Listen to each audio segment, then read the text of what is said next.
ಆತ್ಮೀಯ H16 news ವೀಕ್ಷಕರೇ, ನಾನು ನಿಮ್ಮವ MI ಅಥವಾ ಮಲ್ಲಪ್ಪ ಜೋತವ. ಆತ್ಮೀಯರೇ, ಈಗಾಗಲೇ ನಮ್ಮ BJPಗರು ಅದರ ವಿಜಯೇಂದ್ರ ಆಯಿತು ಮತ್ತು ಇನ್ನುಳಿದ ನಾಯಕರಾಯಿತು BJPಯ, ಇದನ್ನು ಧರ್ಮ ಯುದ್ಧ, ಧರ್ಮ ನಾಶ ಆಗ್ತಾ ಇದೆ ಇಲ್ಲ ಅನ್ನುವಂಥ ಒಂದು ಕಾನ್ಸೆಪ್ಟ್ ಇಟ್ಕೊಂಡು ಹೋರಾಟ ಶುರು ಮಾಡಿದ್ರೆ, ನಿಜವಾಗಿ ಧರ್ಮ ಯುದ್ಧನ ಇದು. ಅನ್ಯಾಯಗಳು ನಡೆದಿದೆ, ಅನೇಕ ಅಸಹಜ ಸಾವುಗಳಾಗಿದ್ದಾವೆ, ಹೆಣ್ಮಕ್ಳ ಅತ್ಯಾಚಾರ ಆಗ್ಯದ.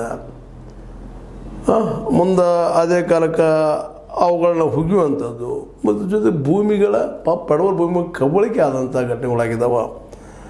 ಮುಂದೆ ಅದೇ ಕಾಲಕ್ಕೆ ಪಾಪ ಒಕ್ಕಲತನ ಮಾಡುವಂಥ ಒಕ್ಕಲು ಬಿಸುವ ಕೆಲಸಗಳಾಗಿದ್ದಾವೆ ಅಲ್ಲಿ ಘಟನೆಗಳು. ಇಂಥ ಅನೇಕ 1, 2 ಎಲ್ಲ ಈ ಅನ್ಯಾಯಗಳೆಲ್ಲ ನಡೆದದನ್ನು ಪ್ರಶ್ನೆ ಮಾಡಿ ಕೇಳಿದರೆ, ಅದಕ್ಕೆ ನ್ಯಾಯ ಸಿಗಲಿ ತನಿಖೆಗೆ ಹಚ್ಚಿದ್ರೆ ಇದು ಧರ್ಮ ವಿರೋಧಿನ. ಯಾಕೆ BJPಗೆ ಈ ರೀತಿ ಹೋಗ್ತಾ ಇದ್ದಾರಂತ, ಕೇವಲ ರಾಜಕೀಯ ಲಾಭಕ್ಕಾಗಿ ಈ ರೀತಿ ಮಾತಾಡೋದು ಎಷ್ಟು ಸರಿ ಅಂತ. ಅದರಲ್ಲೂ ಮುಖ್ಯವಾಗಿ ಇಲ್ಲೇ ನಾವು ಚರ್ಚಿಸಬೇಕಾಗಿದ್ದೇನಪ್ಪ ಅಂತಂದ್ರೆ, ಸೌಜನ್ಯ ಪ್ರಕರಣ ಆಗಿರ್ಬೋದು.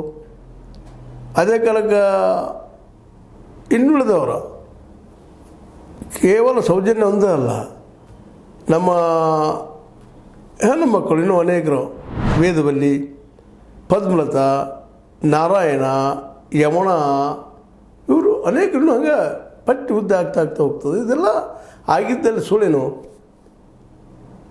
ಸುಳ್ಳಂತೂ ವಾದ ಮಾಡೋರ್ದಾರ ಮತ್ತು ಬೇರೆ. ಆದರೆ ಸೌಜನ್ಯನ ಘಟನೆ ಅಂತ ನಮಗೆಲ್ಲರೂ ಕಣ್ಣು ಮುಂದೆ ಅದ. ಅದಕ್ಕೆ ಏನೇನು ಲೇಪನ ಹಚ್ಚಿ ದಾಟಿಸುವಂಥದ್ದಾಯಿತು. ಇದರ ವಿರೋಧವಾಗಿ ಮೂಮೆಂಟ್ ಸ್ಟಾರ್ಟ್ ಆಗ್ತಿಲ್ಲ. ಆ ಮೂಮೆಂಟ್ದಲ್ಲಿ ಮುಂದಿದ್ದಂಥ